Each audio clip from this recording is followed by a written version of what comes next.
நற்பணி செய்யுங்கள், பலனை எதிர்பார்க்காதீர்கள், நாளை வரும். அதுதான் எங்களுடைய கோஷம், நாளை நமதே என்பது.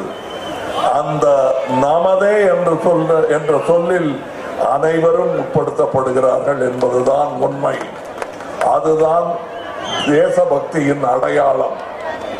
தனியா நீ இல்ல இவர் மட்டும்தான் சொல்றது தேசமே கிடையாது. அப்புறம் தானே தேசபக்தி.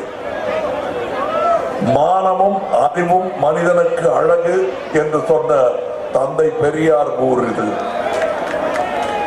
இரண்டையும் காட்ட வேண்டிய நேரம் அது.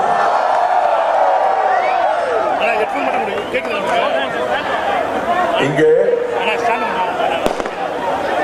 மானம் இருக்கிறது, அறிவு இருக்கிறது என்பதை நீங்கள்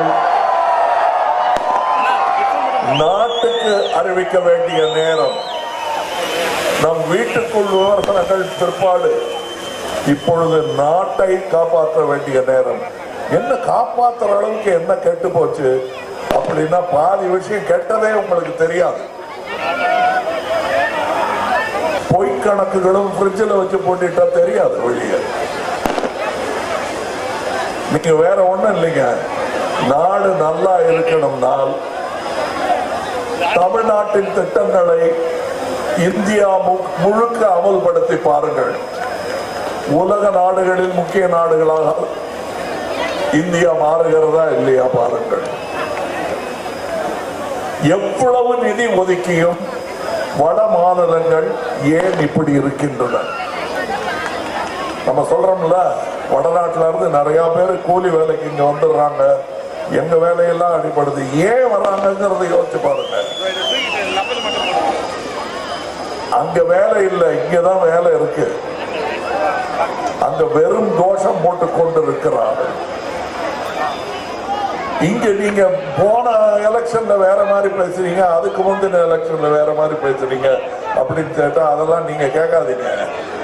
1000 உண்டு இங்கு ஜாதி, இதில் அந்நியர் வந்து புகழ் என்ன?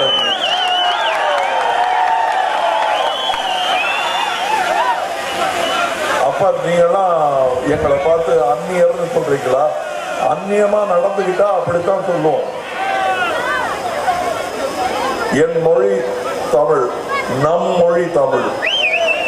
8 கோடி பேருக்கு அது மொழி.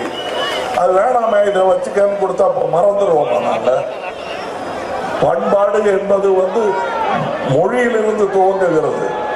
அது மேல கை வைக்கிறாங்க. எதிர்த்து கேள்வி கேட்க ஆள் இல்லைன்னா, எதிர்த்து கேள்வி கேட்க ஆள் இல்லைன்னா எவ்வளவு நல்லவனா இருந்தாலும் கெட்டு போயிடுவான். நல்லவனுக்கே இந்த கதின்னா அவங்களுக்கு என்ன கதி பாருங்க, யோசிச்சு பாருங்க. பரிவட்டம் கட்டினால்தான் நான் தேர் எழுப்பேன் என்று சொல்லும் ஆளல்ல நான். ஏன் இந்த கூட்டத்தை பார்க்கும் போது தைரியமாக சொல்லலாம், பரிவட்டம் கட்டினால்தான் தேர் எழுப்போம் என்று சொல்லும் கூட்டம் அல்ல இது.